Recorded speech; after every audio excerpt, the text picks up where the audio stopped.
Okay guys, so I watched Night Stalker and let me just tell you, I was not ready. I do want to warn you, there will be spoilers in this about this show, but yeah, here we go.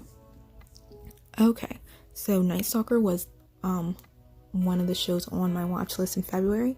So I did a previous video about shows I'll be watching for the month of February. I will link that below so you guys can check that out to see the 3 shows I'll be watching. And Night Stalker was one of them for a scary / mystery type of show. So I saw this on Netflix, like on their top 10 for a while, and I was like, okay, let me give it a look. It looked kind of interesting, and I knew from like trailers I've seen that it was kind of a documentary type show about a killer. Let me just give you a general synopsis of the show and then we'll go into more detail of what I thought. So Night Stalker is about this serial killer in California, and the police, department detectives are after the serial killer, and they're literally basically on the hunt for him. And I can't remember the exact amount of days, but like over like 100 days, maybe like almost 200 days, maybe, I could be wrong, they were looking for this guy. So this guy was constantly killing people and they were like on the hunt looking for him. And oh my goodness, this guy he did so many things. I think what was so unique about him was because he didn't use one type of way on his victims. It was so many different things. I think that's why it's so sporadic. He did so many different things. There was one where he would murder people and like rape his victims, and then other things he would like kidnap children, and then like his motives and the way he did things were not the same. Like he would there's a set of time he would kidnap children, there's a set of time he'd do one type of murder, and then later he'd do a different type of murder. So it was really hard to find him and to know that he was the one guy doing all this. And the reason they found that out was because of a shoe print. His shoe was connected in these multiple different types of cases and crimes. So they found one in a home for one of his victims, and they found one where he left a child. So he would like kidnap these kids and then let them free and abandon them, and then the police would find them. So his shoe print was at one of the places where he like left the kid to go for the police to find and go back to their parents. So that was literally crazy. That was the only thing that they could really do to connect him was the shoe print. And they realized like, okay, this guy is just doing all these different types of things. I'm not an expert in serial killers, but from what I've seen and what they were talking about is that usually they have a type of method they use, and that's how police are able to connect, okay, this is the same person doing the same type of crime. So this guy, one, was really hard to find, and the only thing they had connecting him was the shoe print to all these different types of things. And from what I got from the show, they never really saw that before in California, someone changing their methods so often, so many times. And another thing that was scary was that his victims, none of them were the same. All different races, all different ages, all different genders. So you didn't know who was going to be next. So everyone really in California was scared for their lives because they didn't know who was going to next. So that was another thing that was very different as well, because usually, from what they were saying in the show, they have a type of victim and a type of profile that they will go for. But this guy, I guess he didn't care. Like, that didn't really matter to him. He would go for anyone, any age, as I said, gender, race, anyone was vulnerable to being attacked by him. So that was like, just in itself was so freaky and creepy and just like chilling, because like you don't know, because when you know what type of person they're going to go after, that kind of narrows it down. You can like, okay, I guess know what type of victims, maybe where they'll go to attack. But this guy was all over the place, and none of his victims were connected in any type of way. You didn't know why he chose the people he chose. He just chose them, and then they unfortunately had to suffer from his hand. So that was really sad, and that was also something that was kind of like, wow, this is crazy. So in the show, you follow kind of the path and the perspective of the detectives that were on that case at that time.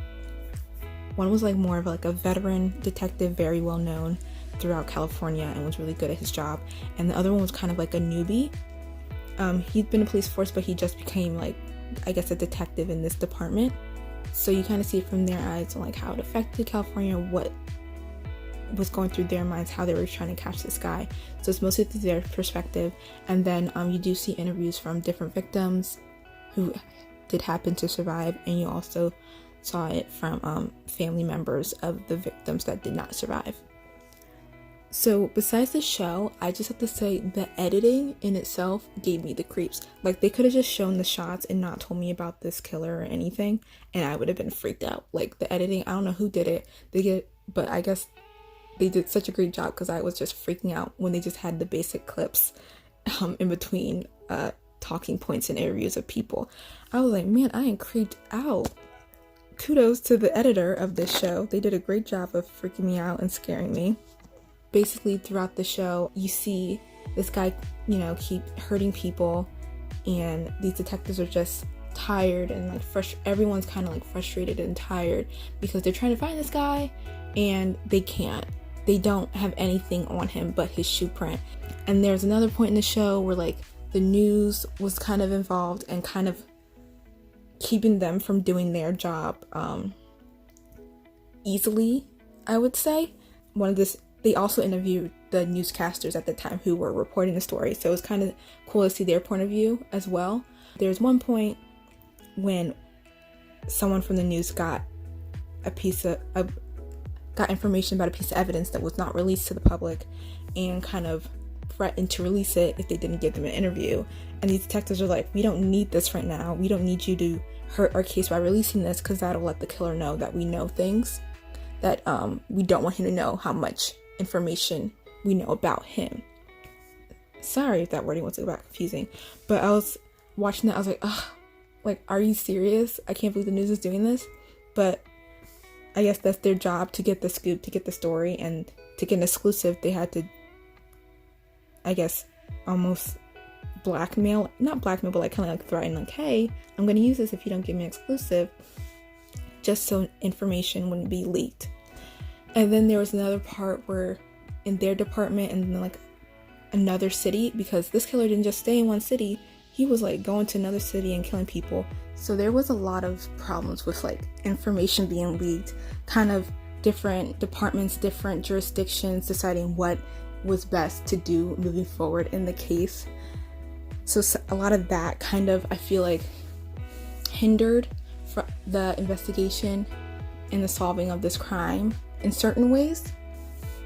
So that was kind of sad to see. It was really hard to see about the detectives, the two main ones that were on the case, how their lives kind of changed. The older one, the veteran, he has dealt with similar things to this before. I believe he worked on the Hillside Killers case, and he was the main detective who helped solve that case. So he had dealt with a serial killer case before, so he was upset that he couldn't get the guy. But I feel like this, because he's been through this before, it didn't affect him emotionally as much as the newer cop. The newer cop also had young kids at his house, so I feel like he had a lot of pressure, like, okay, I need to make sure my kids are safe, my wife is safe. And even like they interviewed his wife, and she was saying how he didn't get a lot of sleep. She was like worried about him, like, you need to take a break, you need to relax. And he's on his other side, he's like, she doesn't know what I'm dealing with. She doesn't know the details of this case, which, he can't tell anyone. And there's even one point within the show where the killer had hurt someone near their house where they lived, and she was like, this is too close to home. I'm taking the kids, I'm leaving. When this is over, we'll be back, but right now it's not safe. And I don't blame her. Like, I would have been scared if I had young kids and like this guy hit a house that was near me. Me and my kids would be out, and like you're living with a cop who like knows most of the details. I would even think that will put you at greater risk if he knows the cops working the case. That's just in my opinion. but I would have been out of California so quick around this time, because I was like, nope, I don't know who he's hitting or whatever, I'm gonna be out. So yeah, that was mostly the show. Again, really really like chilling. I feel like every time I was watching an episode, I got chills, because I was just like, wow, this is so creepy.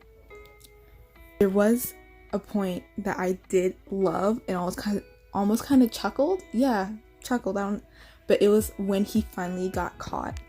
It was one of the best feelings, just like hearing them tell the story. So he actually got caught by like people, like citizens. His face, once they found out his name, his picture was released into the public, and when he realized that his face was everywhere in every newspaper, he like got on a bus and tried to like get out of LA as soon as possible. And then someone had the newspaper, saw his face, they're like, that's the dude. The passenger got off the bus, went to a payphone, and like called the police to let them know. And then other people started noticing, like, hey, that's the serial killer. And this dude's like, no, like, too many people know who I am, I need to get out. So then he starts running, he tries to steal a car. This guy doesn't give him his car. And then he tries to go somewhere else and steal keys from this woman. This woman immediately recognizes his face, is like, that's the serial killer. And then the woman's husband's like, no. He hears this guy like messing with his wife, goes over to him, and I believe he said he took like a metal stick or something and like whacked him in the head. The dude, the Night Stalker, started running, and then he whacked him in the head again. And like the community, they heard a noise, so they started coming out. People were like, that's him, that's the Night Stalker. All the people, the whole community, everyone came together to get this dude. They're like, no, he's not terrorizing us anymore. And they all gathered him, like he was, and by the time the police got there, he was beaten up pretty bad. And I was just like chuckling. I was like, yes. I was just so happy, like the people like arrested him. And like I think the police officer he got called in for domestic disturbance, like people were in the streets and things. So I don't think he initially knew he was going to arrest the serial killer. So he came out, he sees this guy on the floor, people around him, and the cops put him in the car, like, what's your name? And everyone's like, that's the killer, that's the serial killer, that's the guy. And finally they arrested him, and I was like, thank goodness they got this guy. And I was like so happy to hear that the community, like people came together, like, no, we're gonna stop him, we're gonna get him, because he's not gonna do this anymore. Because literally he was killing everybody, and it was just, that was my favorite part in the show, seeing how many people came together and like they were like, no, we're gonna get him. So that was great. And then it was like his trial and everything. And of course, there's people that I don't know why, I don't know how, but end up loving this guy or like looking up to him, fans of him, women that want to be with him. And I'm like, I can believe it, but there are people like that. And I'm like, if he probably saw you in the street, he would probably want to kill you. I don't know why you guys want to be fans of this guy. But, you know, that's just me. I don't know how people like that. But yeah, there were people who were fans of him. And you saw tapes of him in the courtroom. It didn't look like he had any remorse. It kind of felt like he was playing a game, or was like, he was very happy to be in the spotlight and to be known as the Night Stalker, to be like a successful serial killer. That's what it kind of felt like. That was crazy. But eventually he did get found guilty for all of this, and he was in jail. I don't believe he got the death penalty, because when I was watching the show, they said that he died in jail from cancer. It's crazy, like he killed all these people and then he dies from cancer. So I guess he didn't live too long, but it was just like, wow. But yeah, that was the end of it. And you see how like happy everyone was when he was caught. You see how happy these detectives were once he was caught. Like they could breathe a sign of relief. This had been their lives for so long, trying to find this guy, barely going on anything, barely could find anything on him. And then when they got him, it was just wow. And when the one dude was reunited with his family, because he's like, it's good, we got the guy, you can come back, that was so heartwarming. I loved it. But overall, I think this show was really good. I would not watch it again. It was really scary and creepy. I immediately watched like romance movie in The Office right after, because I was like, I am not going to bed with nightmares, because I'm a scaredy cat, I can admit that. But yeah, I would give it 3.5 stars because I did think it was done well, but I think just because of genre and like my personal preference, I probably wouldn't watch it again, but I thought it was done pretty well. This show is only 4 episodes, so it's not that long of a watch. I watched it in a day. If that's too much to watch so many chilling episodes, you can definitely split it up in a weekend. But yeah, it's only 4 episodes. It's on Netflix. It is called Night Stalker, and you can definitely go watch it. I would suggest, like, if you like documentary style, like mysteries, like I guess documentary styles on people like who commit crimes, go definitely, maybe this is something you want to check out. The Night Stalker, I think it was a good show. It was a short watch, so it doesn't take up too much time. It is, for me, it was more like scary, chilling. I was like, oh my goodness, what's gonna happen? Kind of creepy for me. I am not someone who typically watches scary shows, so that is why. So if you do watch a lot, maybe this won't be as creepy for you. So just to let you know that. But overall, great show. And I think it was done really well, and definitely that editing. Whoever did that creepy editing, good.